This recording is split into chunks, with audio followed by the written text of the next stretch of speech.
Muita gente se pergunta em casa em que mundo nós estamos, até porque, veja esse caso. Um homem foi preso, acusado de estuprar a própria irmã, uma menina de 9 anos, com deficiência visual e deficiência física. O crime foi no bairro de Valéria, em Salvador. Veja na reportagem. Edivaldo Almeida da Silva, de 24 anos, foi preso em flagrante dentro de casa. Segundo a polícia, um primo da vítima teria acordado com os gritos da criança, que é cega e tem problemas mentais. A polícia foi chamada e Edivaldo encaminhado para a 8ª delegacia. O acusado disse que estava sob o efeito de bebida alcoólica e não lembra de ter cometido o crime. Eu estava em um local bebendo com as pessoas, aí saí desse local, fui para direto para casa da minha avó. Cheguei lá, fui dormir, botou o colchão na sala e fui dormir. Aí quando eu acordei foi minha namorada me chamando. Aí eu não me lembro, só me lembro que eu cheguei em casa, dormi.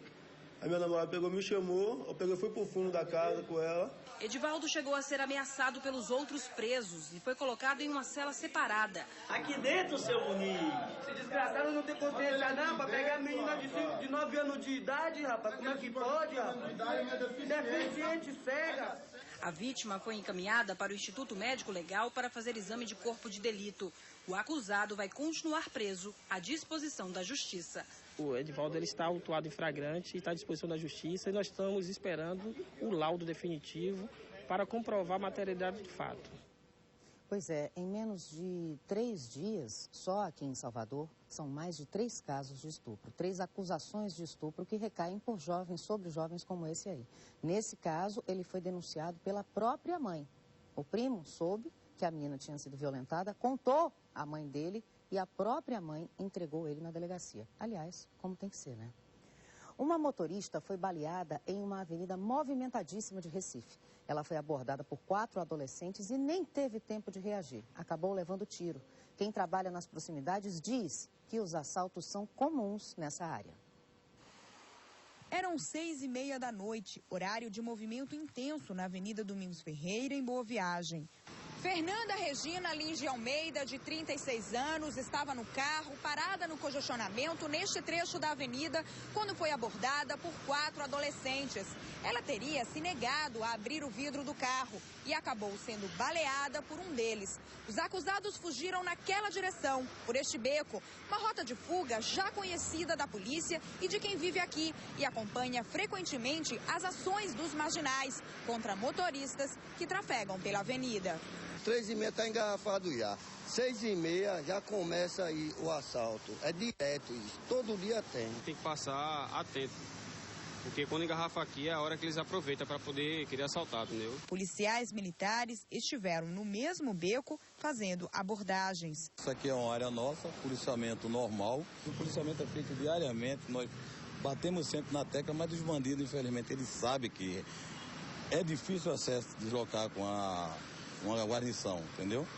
O tiro que atravessou o para-brisa do carro atingiu Fernanda no pescoço.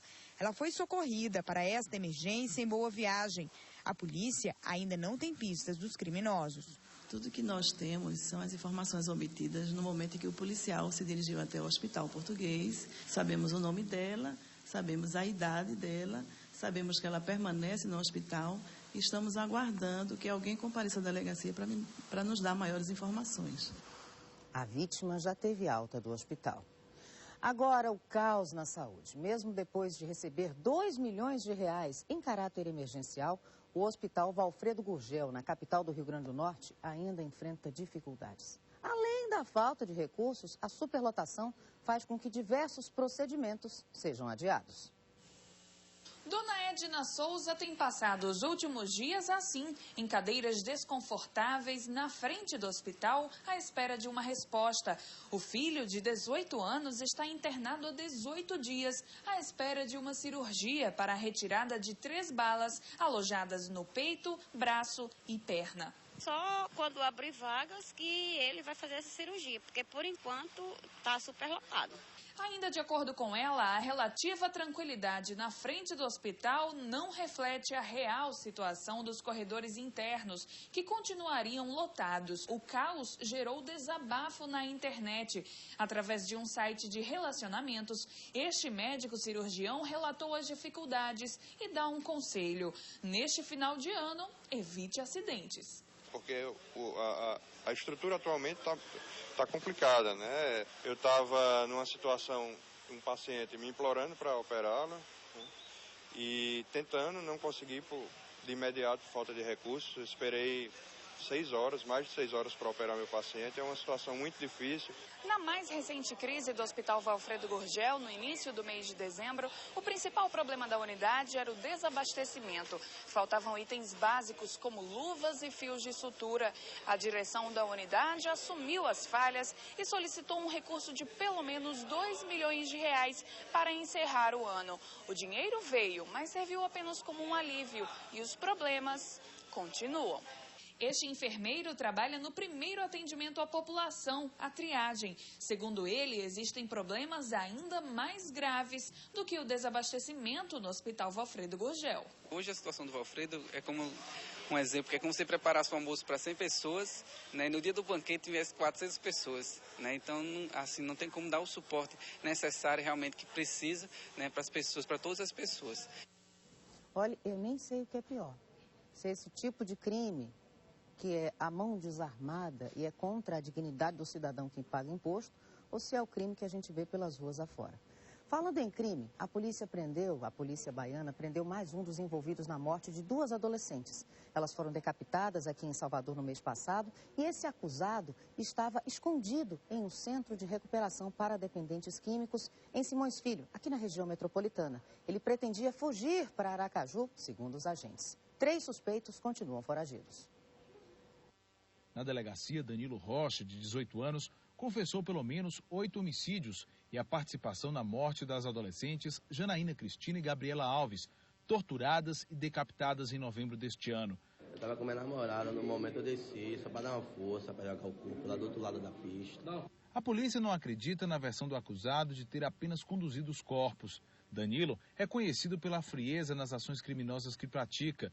E foi desta forma que ele teria enganado o diretor do Centro de Recuperação para Dependentes Químicos, onde estava escondido em Simões Filho, na região metropolitana de Salvador. O Danilo chegou lá, né, falando que era um menino que estava precisando de uma ajuda, que não tinha parente, não tinha pessoa alguma por ele, e aí não cabe a nós, do Centro de Recuperação, procurar ajudar um jovem, né? Danilo tinha sido preso horas antes com este interno do Centro de Recuperação, que também responde pelo crime de homicídio, em um ônibus que ia para Aracaju. Ele inicialmente passou batido, porque estava sem documento, e com essa surpresa de que tinha sido liberado, ou seja, não tinha sido reconhecido, mas nós já tínhamos aí o local exato em relação ao sítio. Nós unimos a equipe da 4ª, com apoio de policiais de Vila de Abrantes, nos deslocamos ao sítio, onde com muito cuidado conseguimos prender Danilo. A polícia já identificou 6 acusados de participação no crime. 3 foram presos, 1 morreu em uma troca de tiros e 2 continuam foragidos. São eles Alex Santos, o Lequinho, e Risovaldo Ora, o Riso. As investigações apontam ainda a participação de uma 7ª pessoa, que até o momento não foi identificada.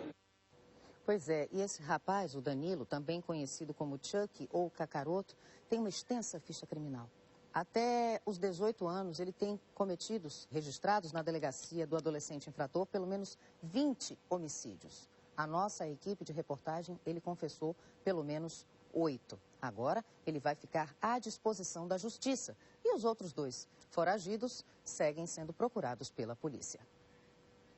O seu Record Nordeste termina aqui. A gente volta a se encontrar amanhã, viu? Às 11h30 da manhã. Para assistir novamente o jornal, basta acessar itapuãonline.com.br. E agora fique com a sua programação local.